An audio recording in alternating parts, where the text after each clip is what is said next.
So you've decided to lose weight and you are ready to take your weight loss seriously.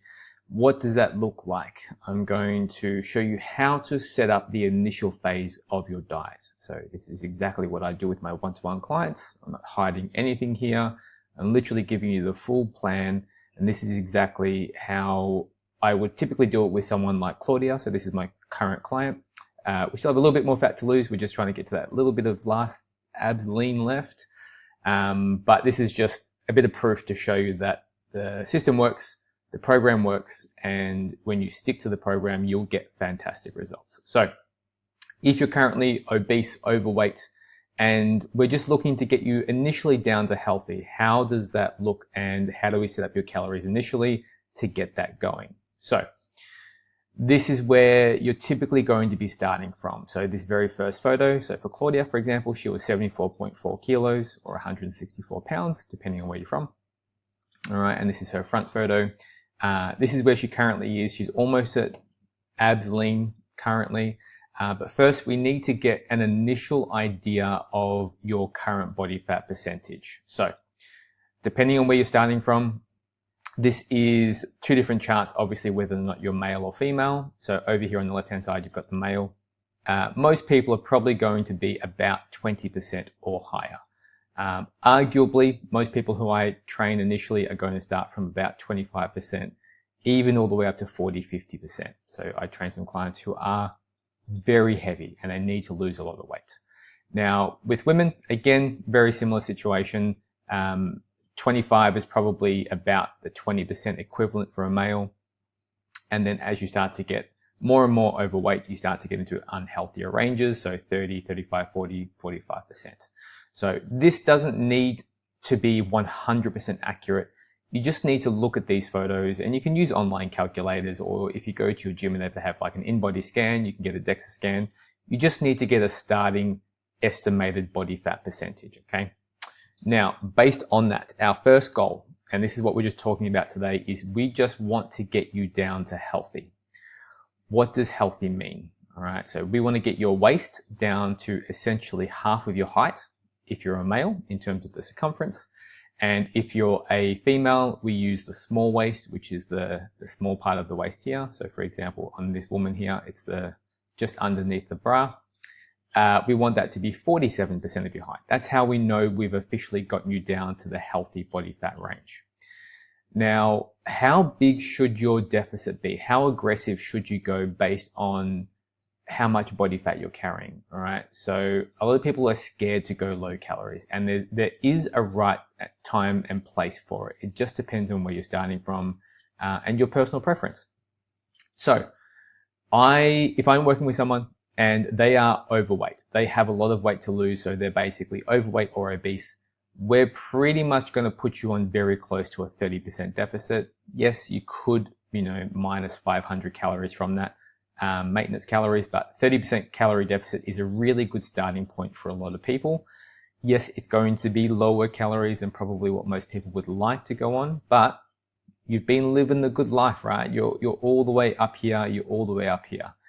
And we need to really start stripping off that body fat, really get some numbers moving, and start looking to see roughly about, half a kilo to a kilo per week weight loss, and or about a half a centimeter to a centimeter per week waist drops. I like to put a lot of emphasis on waist drops within my program, and I'll talk about why in a moment. So you're in between these two ranges. You're very much looking to be at about a 30% calorie deficit. So what does that look like? Let's look at a hypothetical of when we're starting off Claudia, so someone in her position, what that's going to look like in the initial phase. So our goal, like I said before, was to initially get you down to your healthy waist target. So for women, that's 47% of your height in centimeters for your small waist. And for men, you're using belly button waist. We want that to be 50% of your height. So essentially, we want to try and get you there as fast as possible. So here are going to be some estimations for her starting point. So she's 152 centimeters tall. She was weighing 74 kilos when she started.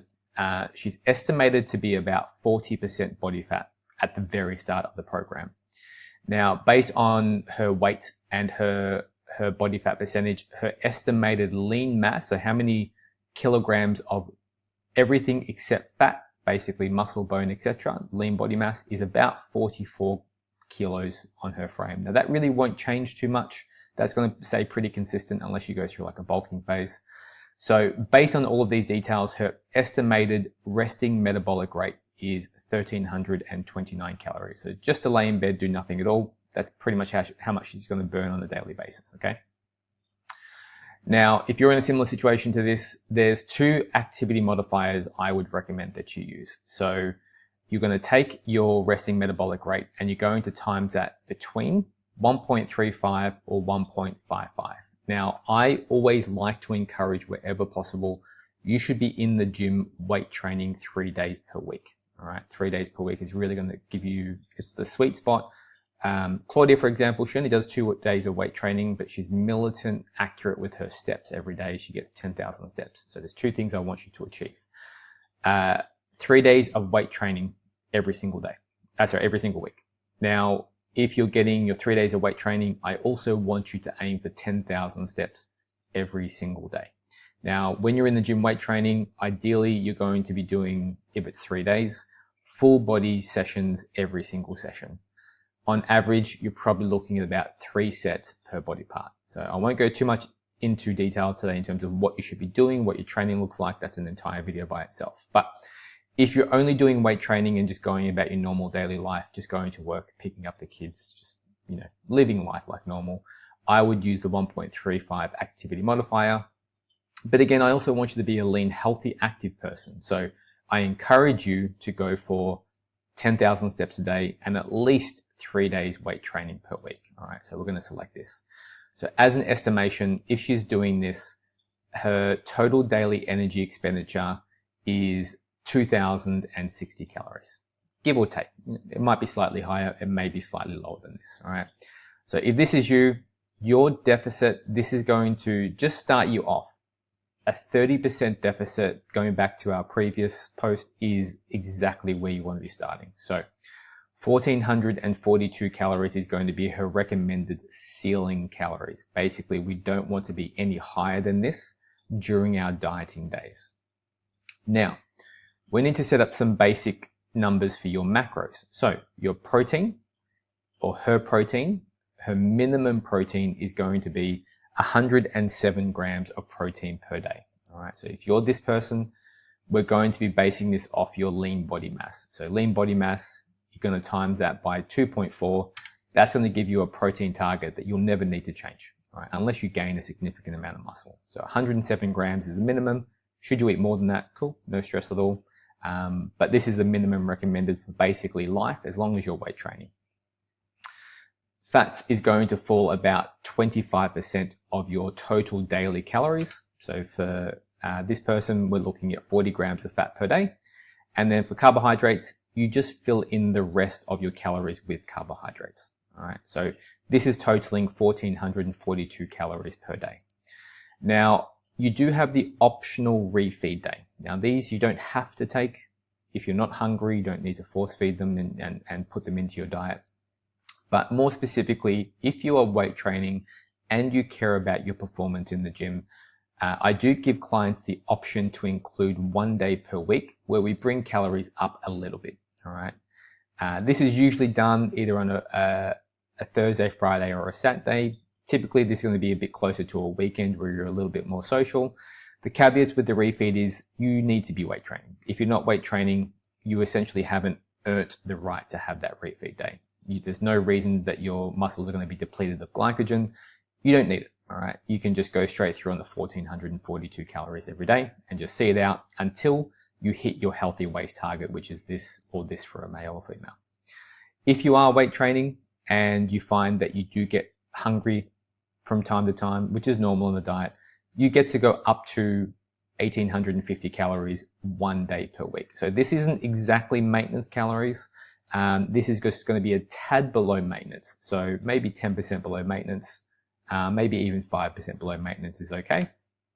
And this is just going to help bring up glycogen, carbohydrates, etc. When you do your refeed day, don't change everything else. Just keep protein the same, probably keep fat the same as well. And I say probably because it varies from person to person, but the main thing you need to be bringing up is your carbohydrate intake. So basically you keep increasing your carbohydrate intake on that day until you hit your recommended refeed calories, all right?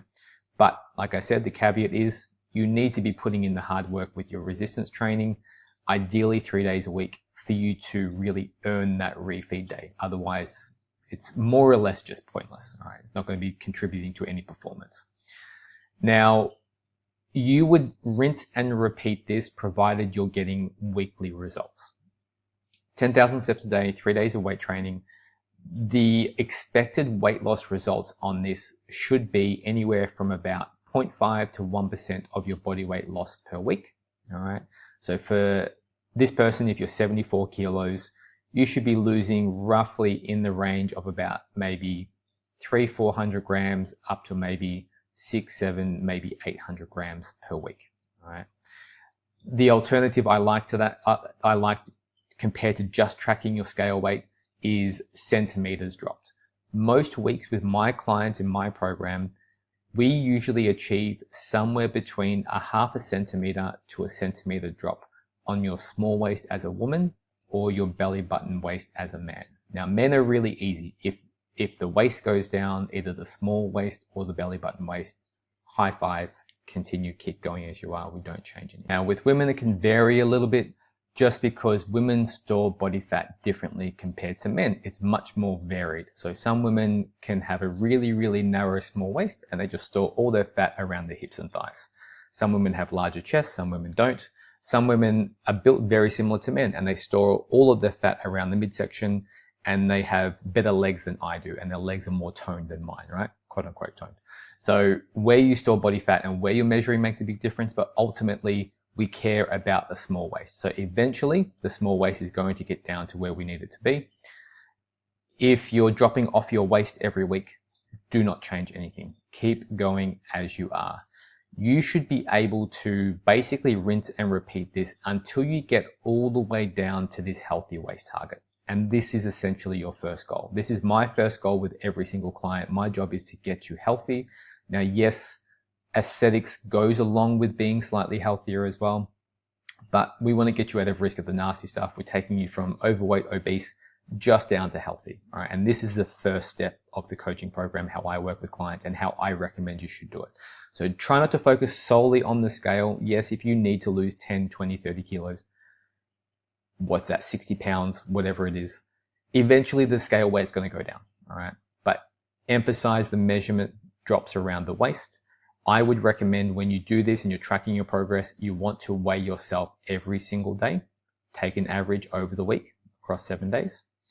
And you should be measuring your waist every single week, preferably Saturday morning or a Friday morning. If you can, try and do it before your refeed day, just because when you have your refeed day, you tend to retain a bit more water, you'll be a bit more bloated, a bit heavier on the scale, etc.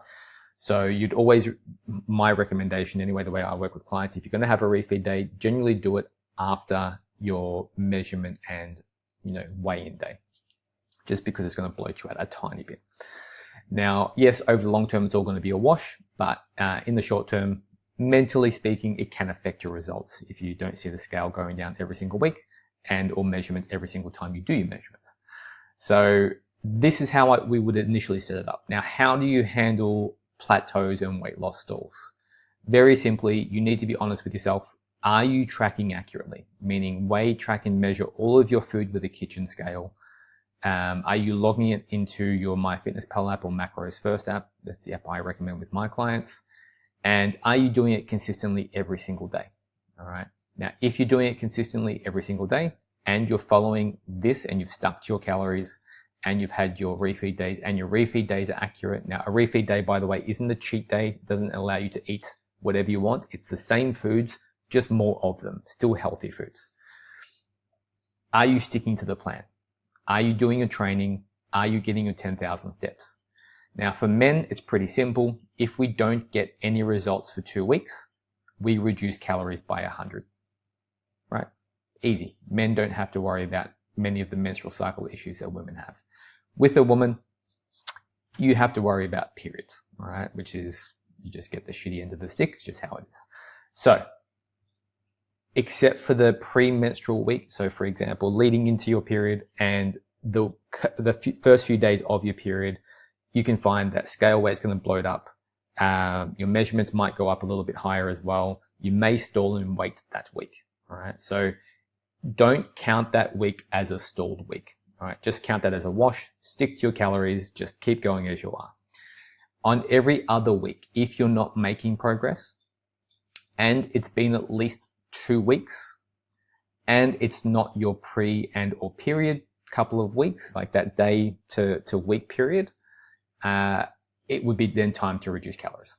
All right. So I would recommend a good drop would be about 100. All right. You do always have the option to add in more steps and or more cardio. It just depends on how time poor you are or how time limited you are. So if you're getting your 10,000 steps a day plus training plus living your normal daily life, that's a fair decent amount of activity. Now, I do encourage clients to add in some cardio from time to time, but we're trying to get this as simple as possible to give you the facts that you need just to get started, just to get you moving down to get you healthy. All right. So to recap this for you, you need to guesstimate where your body fat percentage is. You're going to want to start with a minimum of a 30% deficit. You could go lower than this at the very start, provided you get your protein in. If we go back to the chart, with overweight, potentially you could go as high as a 50% deficit. And if you are obese, you could potentially even do a protein sparing modified fast.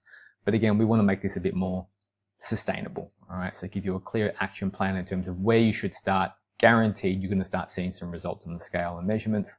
ASAP, 30% is really the recommended number that we want to start you on. Stick to 1,442 calories per day. Hit your protein target. Don't go too low in fat. Recommend it's going to be 40. Fill the rest of your food with carbohydrates and foods that you like to eat. And just keep whittling away at your diet until you get to your healthy waist target. Now, when you do get to here, I'm going to recommend that you take at least a 2-week diet break. And what that means is we just bring calories back up to maintenance. So this number here, or just slightly below this. Obviously, you'll need to readjust your numbers. And then you want to set it maintenance for 2 weeks. And then you're going to enter the second phase of the fat loss, which is going to get you down to slightly lower than below healthy. And that is how I would start a brand new client if they came to me on day one and they were obese or overweight. And we just wanted to get you to at least healthy. All right. Now, if you found this video helpful, make sure you like and subscribe. If you have any comments below, post them in below. In the next couple of videos, I'm going to take you through what it should look like going from healthy to get you down to abs lean. All right, and how long does that take? How many refeeds or diet breaks should you be taking in between that? But this is a fantastic starting point. If you just applied this would get you out of risk of all the really bad stuff that could potentially happen 5, 10, 15 years down the line. All right. And that is all. All right, guys. As always, thank you for watching. Any comments, questions, pop them in below, and I'll talk to you soon.